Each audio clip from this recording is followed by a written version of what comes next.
Recovery doesn't happen overnight.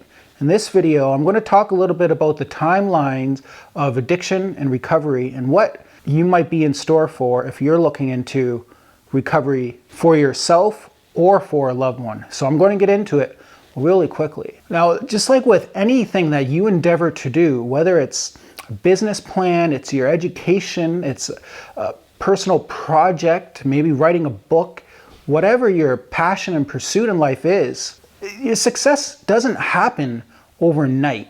You have to measure success in terms of years and maybe in decades for some pursuits. But in terms of addiction and recovery, what's the timeline look like? Well, I want to refer to my own experience. So I've used drugs and alcohol on and off for 20 odd years.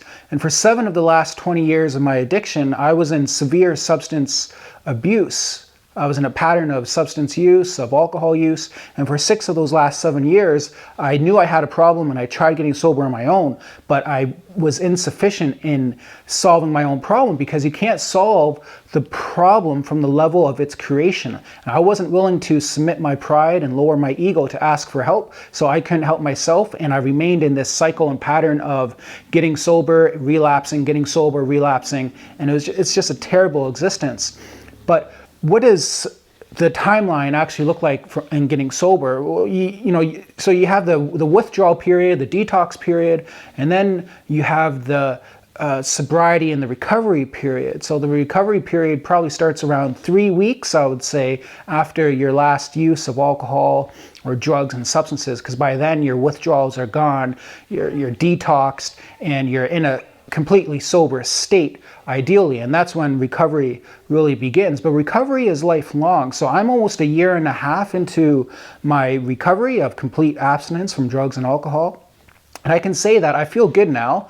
I feel like I've got a bit of sobriety under my belt where it's easier to live sober than it is to live in addiction, and I don't feel like going back to that old life anymore. I feel like continuing the life that I've built for myself and building it further into the future based on the foundation of recovery. So you get what you put into recovery, and you can judge how long it's going to take you to get comfortable in recovery based on your length of use of drugs and alcohol. So for me, I had 7 years of really bad substance and alcohol use.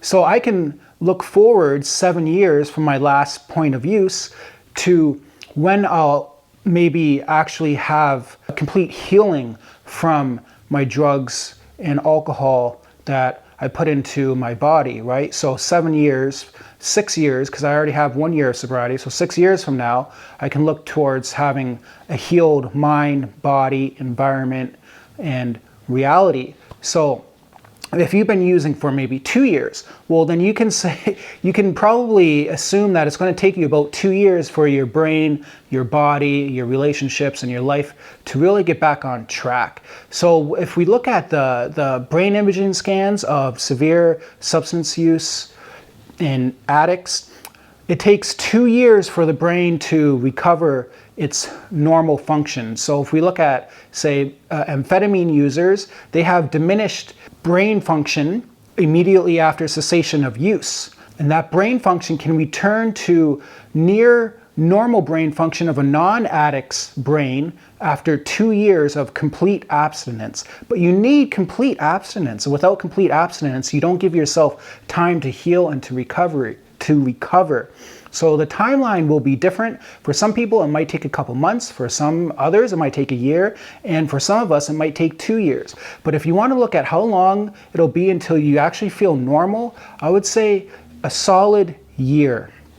10 months to a year. You have to give yourself enough time to build your new life in sobriety without the drugs, substances, and alcohol. And that takes time to adjust. And you have to give time for your brain to rewire itself to employ the neuroplasticity. And neuroplasticity is simply the reorganizing of our brain structures, of our neural networks to assay information in in a different way. So through pruning of neural networks, so the weakening of neural networks, and then the strengthening of neural networks. And then there's also the addition of new neurons through neurogenesis, but that happens at a very minuscule level. We don't really birth many new neurons as we grow into adulthood. So we do rewire our brains though through the processes that I just mentioned. So I hope this video is a little bit informative and gives you an idea of the timeline that you can expect to experience in recovery from addiction. So I hope this video finds you well. Give me a like and subscribe, and check out this one for more.